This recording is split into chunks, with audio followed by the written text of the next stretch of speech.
हमारे सभी मित्रों को HR जहांगीर की तरफ से नमस्कार। आज का सेशन बहुत खास होगा क्योंकि आज के सेशन के अंतर्गत मैं ऐसे क्वेश्चंस को लेके आया हूं जो आपने अपने डेली लाइफ के अंदर कभी भी नहीं देखा होगा और इन क्वेश्चंस को आपको शायद गाइडों के अंदर भी नहीं देखने को नहीं मिल सकते। मैंने आज के जो क्वेश्चंस हैं वो कलेक्शन किए, बहुत ही शानदार क्वेश्चंस है और यदि आपके 15 में से यदि 10 सवाल भी आपके सही होते हैं तो मैं गारंटी के साथ आपको कहता हूं कि आपका इस बार आने वाली रीट भर्ती परीक्षा के अंदर आपका 100% आपका सिलेक्शन श्योर होगा। ये मैं वादा कर सकता हूं क्योंकि आज के क्वेश्चंस में मैंने बहुत ही शानदार क्वेश्चंस लिए जो आपको गाइडों के अंदर देखने को नहीं मिल सकते। और अक्सर ऐसे क्वेश्चन से आजकल जो ट्रेंड चल रहा है, जो वर्तमान युग से लिंक करके जो क्वेश्चंस बन रहे हैं, उन्हीं क्वेश्चंस को मैं सम्मिलित करते हुए आपके लिए आज का सेशन लेके आया हूं। इसलिए आप वीडियो को प्रारंभ से लेकर अंत तक जरूर देखें और अपने वीडियो को आप लिंक जरूर शेयर करें, ज़्यादा से ज़्यादा शेयर करें। मेरे को मोटिवेशन मिलेगा और यदि मेरे को एनर्जी मिलेगी तो मैं नई ऊर्जा के साथ आपके सामने रोजाना हाजिर हो सकता हूं। चलिए अपन आज का सेशन स्टार्ट करते हैं। आपका टेस्ट क्रमांक 12।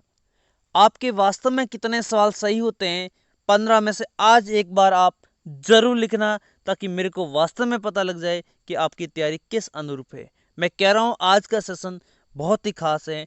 यदि 15 में से 10 सवाल भी आपके सही होते हैं तो आप जरूर कमेंट करना कि आपके इतने सवाल सही हैं और वीडियो को लाइक भी आज जरूर करना, ज़्यादा से ज़्यादा शेयर करना। देखिए स्टार्ट करते हैं। पहला सवाल, साखीय अभिकर्मिक अनुदेशन विधि का अंतिम पद है निदान, उपचार, मूल्यांकन, इनमें से कोई नहीं। अभी आपके सामने घड़ियां स्टार्ट हो चुकी है और आपने भी अपने दिमाग के अंदर इसका आंसर भी निकाल दिया होगा। मुझे पूरा विश्वास है आपके ऊपर। वास्तव में एक दिल खोल के आप आंसर लिखिए, वास्तव में मजा आना चाहिए।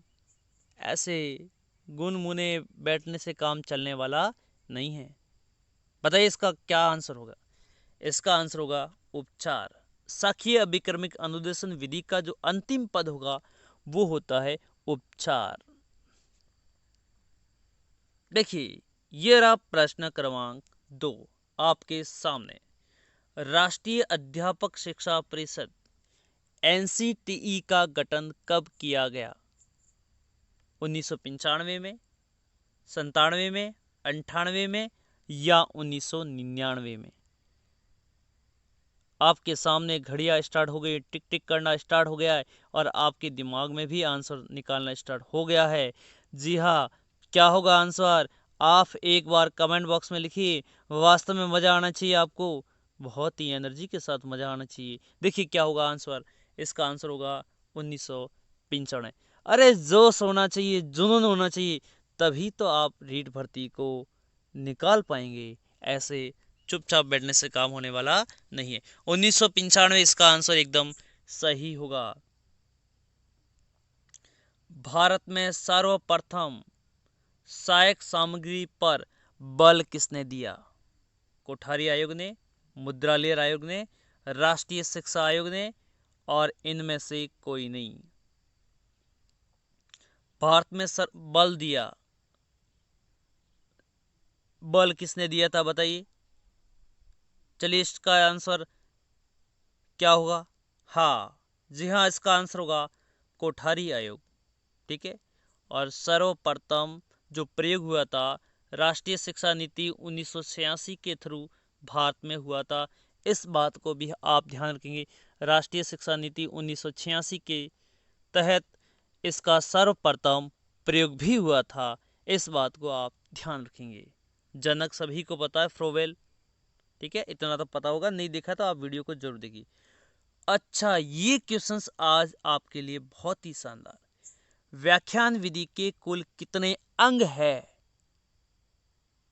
शानदार क्वेश्चंस। 4, 5, 6 और 3। व्याख्यान विधि के कुल कितने अंग है? आपके जिस तरह से अंग होते हैं उसी तरीके से व्याख्यान विधि के कुल कितने अंग है? इसका आंसर होगा 6। इसका आंसर होगा 6। और क्या क्या होता है, अंग उसके कौन कौन से होते हैं, इसको भी मैं आपको अगले वीडियो में जरूर बता दूंगा। प्रश्न क्रमांक 5 आपके सामने ये रहा स्क्रीन पर, और सवाल का आंसर क्या होगा मेरे मित्रों? क्या होगा इसका आंसर, आप एक बार जरूर बताइए। निगमन विधि के कुल कितने सोपान है? 3, 4, 5 और 6। आप सभी को ये पता होगा, आप रीट 2016 का पेपर उठा के देख लीजिए, आप 2018 का पेपर भी उठा के देख लीजिए। इस टाइप के क्वेश्चंस हर बार एग्जाम के अंदर आ रहे हैं। गद्य के कितने प्रकार हैं? बिंब कितने प्रकार के होते हैं? रचना शिक्षण कितने, मतलब इस टाइप के क्वेश्चंस एग्जाम के अंदर आ रहे हैं। इसलिए आप ध्यान, आगमन विधि के भी 4 सोपान होते हैं और निगमन विधि के भी 4 सोपान होते हैं। व्याख्यान विधि के 6 अंग होते हैं। ये फैक्ट हैं, एग्जाम की दृष्टि से बहुत इंपॉर्टेंट। देखिए, किस विधि में शिक्षक कठिन शब्दों का अर्थ न बताकर सर्वे दर्शे सामग्री को दिखाकर वो क्या करता है, यानी किस विधि में शिक्षक कठिन शब्दों का अर्थ न बताकर सर्वे दर्शे सामग्री को दिखाकर उनसे अर्थ निकलवाता है? उद्बोधन विधि, प्रवचन विधि, स्पष्टीकरण विधि और व्याख्या विधि। गड़िया स्टार्ट आपके सामने, टिक टिक करना स्टार्ट। आंसर होगा क्या? देखिए, आंसर होगा उद्बोधन विधि। आपका एकदम परफेक्ट आंसर होगा। ठीक है, बहुत ही अच्छे क्वेश्चंस मैं आज आपके लिए लेकर आया। मैंने विशेष तैयारी करके आज के क्वेश्चंस बनाए। वास्तव में आपको नए नए सवाल मिलना बहुत ज़रूरी है, नहीं तो ये तो सवाल आपको गाइडों में भी मिल सकते हैं, लेकिन लगता है इम्पोर्टेंट है, वो ज़रूरी है आपको देना। अच्छा, अगला सवाल, निम्न में से मौखिक परीक्षा का भेद है? शास्त्रार्थ, एक मिनट इस क्वेश्चन को, अच्छा यही क्वेश्चन, ठीक है। निम्न में से मौखिक परीक्षा का भेद है? शास्त्रार्थ, शलाका, साक्षात्कार और अंताक्षरी। बताइए मौखिक परीक्षा का भेद होगा, बताइए मौखिक परीक्षा का क्या भेद है? जी हाँ, इसके सभी आंसर सही है। कभी कभार एग्जाम में ऐसे भी क्वेश्चंस आ जाते हैं जो हमें उलझन में दे देते हैं, इसलिए मैंने भी ऐसा क्वेश्चंस बनाए ताकि आप गलतियां करें। जब तक आप गलतियां नहीं करेंगे तब तक एग्जाम में आपसे सुधार नहीं हो सकता। आंसर सभी सही हैं। आप कोई भी, यदि आपने टिक मारा है, सभी आंसर आपकी सही है। टीका विधि किसने दी? वॉटसन ने, श्री हर्ष ने, हर्बर्ट स्पेंसर ने, इनमें से कोई नहीं। टीका विधि किसने दी? बताइए क्या होगा इसका आंसर। मजा आना चाहिए। वास्तव में आज का सेशन बहुत ही अच्छा है। यदि टीका विधि श्री हर्ष ने दी, ध्यान रखना इस बात को, टीका विधि किसने दी? श्री हर्ष ने दी। देखिए, उद्देश्य की प्राप्ति किस स्तर तक हुई, इसका निर्धारण ही मूल्यांकन है। ये कथन किसका है? कोठारी आयोग का, बीएस ब्लूम का, कैटल का, इनमें से कोई नहीं। तो इसका जो आंसर होगा बीएस ब्लूम होगा। इसका क्या आंसर होगा? बीएस ब्लूम होगा। देखिए, यहाँ से एक सवाल आपके लिए ये बन सकता है, उद्देश्य की प्राप्ति किस स्तर तक हुई, इसका निर्धारण होता है, इसका निर्धारण मूल्यांकन होता है। सवाल के अंदर सवाल, यही हमारे सेशन का खास विशेषता होती है कि क्वेश्चंस के अंदर क्वेश्चंस किस तरीके से बनते हैं, यही हमारे सेशन की खास विशेषता है। देखिए आपके सामने प्रश्न क्रमांक 10, गणित की सर्वप्रथम विकसित शाखा है अंकगणित, बीजगणित, ये है स्टैटिक्स वाला है। ठीक है, स्टैटिक्स वाला पार्ट होता है जिसको सांख्यिकी बोलते हैं। ठीक है, ये होता है आपका सांख्यिकी, स्टैटिक्स पार्ट है। ज्यामिति, बताइए गणित की सर्वप्रथम विकसित शाखा है। ये सवाल सीटेट के अंदर बहुत बार क्वेश्चंस, इस एग्जाम सीटेट के अंदर बहुत बार इस सवाल को पूछा हुआ है। क्या पता आपका भी रीट भर्ती के अंदर इस क्वेश्चंस को पुटअप कर दे। तो बताइए इसका आंसर क्या होगा। अंक गणित आपका एकदम परफेक्ट आंसर होगा, अंक गणित।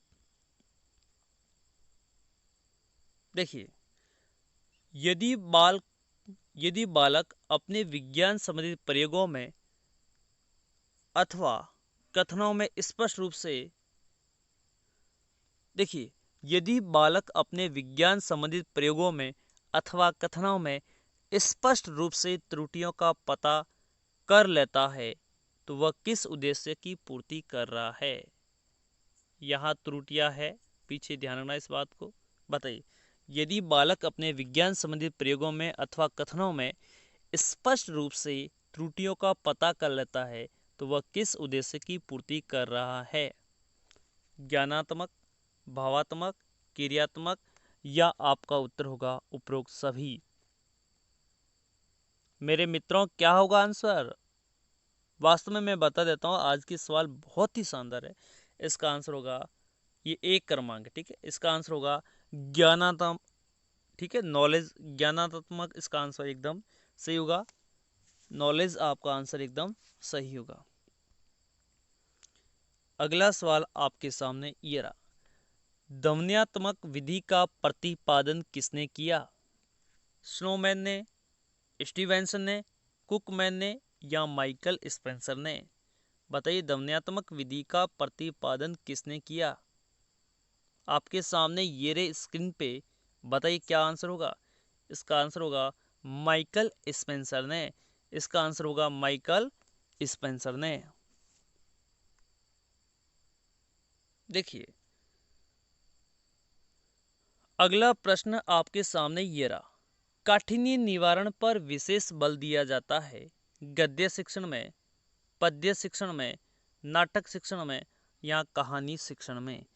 क्या होगा आंसर। आपके सामने घड़ियां स्टार्ट, टिक टिक करना स्टार्ट हो गई है और आपका दिमाग भी स्टार्ट हो गया है। अच्छा आंसर क्या होगा, एक बार आप कमेंट बॉक्स में लिखिए इसका आंसर क्या होगा। लिखिए क्या होगा आंसर। इसका आंसर होगा काठिन्य निवारण पर विशेष बल दिया जाता है गद्य शिक्षण के अंतर्गत। किसके अंतर्गत दिया जाता है, गद्य शिक्षण में।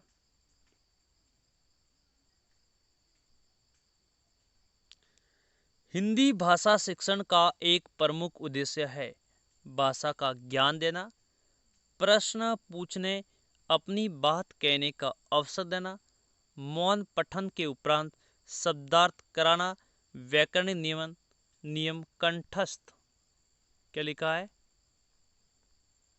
व्याकरणिक नियम कंठस्थ कराना। बताइए इसका आंसर क्या होगा। हिंदी भाषा शिक्षण का एक प्रमुख उद्देश्य है, क्या होगा आंसर। बहुत ही शानदार क्वेश्चन, सी टेट के अंदर इस क्वेश्चन को पूछा हुआ है। बताइए क्या आंसर होगा। जी हाँ, इसका आंसर होगा प्रश्न पूछने, अपनी बात कहने का अवसर देना हिंदी भाषा का शिक्षण का एक प्रमुख उद्देश्य है। ये सबसे अच्छा ऑप्शन यही होगा। आपके सामने अंतिम क्वेश्चन, किस विधा की शिक्षण के समय आप मौन पठन को महत्व देंगे। कविता में, एकांकी में, निबंध में, या संवादात्मक कहानी। बताइए इसका आंसर क्या होगा। मौन पठन को किस में आप महत्व ज्यादा देंगे। जी हाँ, निबंध में आपको बोलने की आवश्यकता नहीं होती है। एकांकी, कविता वगैरह इसके कहानियाँ के अंदर आपको बोलने की ज़्यादा आवश्यकता होती है। लेकिन यदि आप निबंध लिख रहे हैं तो मौन पठन बहुत ही अच्छा ऑप्शन होगा। आप मौन पठन को महत्व देंगे। किसके अंदर? आप शिक्षण के समय आप मौन पठन को महत्व देंगे। आंसर होगा निबंध। वास्तव में मैं कह रहा हूँ आज के सेशन के अंतर्गत ये भी सीटेट के अंदर सवाल पूछा हुआ है। बहुत ही शानदार क्वेश्चन है। यदि आपके, मैं कह रहा हूँ 15 में से 10 सवाल भी आपके यदि सही होते हैं, इसका मतलब आपकी तैयारी बहुत ही शानदार है। और आपके 15 में से कितने सवाल सही होते हैं, एक बार आप कमेंट बॉक्स में लिखिए। मेरे मित्रों, आप मेरी इतनी तो हेल्प कर ही सकते हैं। अपने दोस्तों के साथ इस वीडियो का लिंक ज़्यादा से ज़्यादा शेयर करेंगे और मुझे भी थोड़ा मोटिवेशन मिलेगा, ताकि मैं भी आपके लिए नई नई एनर्जी के साथ आपके सामने उपस्थित वीडियो लेकर मैं आपके सामने उपस्थित होगा। चलिए आज का सेशन मैं यही ख़त्म करता हूँ और इसी के साथ हमारा अगला सेशन होगा कल के 7:30 पर। आप देखना ना भूले, अपने दोस्तों को भी कहिए और उनसे सब्सक्राइब भी करवाइए। ये है आपका एक उद्देश्य है। और इसी के साथ आज का सेशन में यही एंड करता हूँ। धन्यवाद।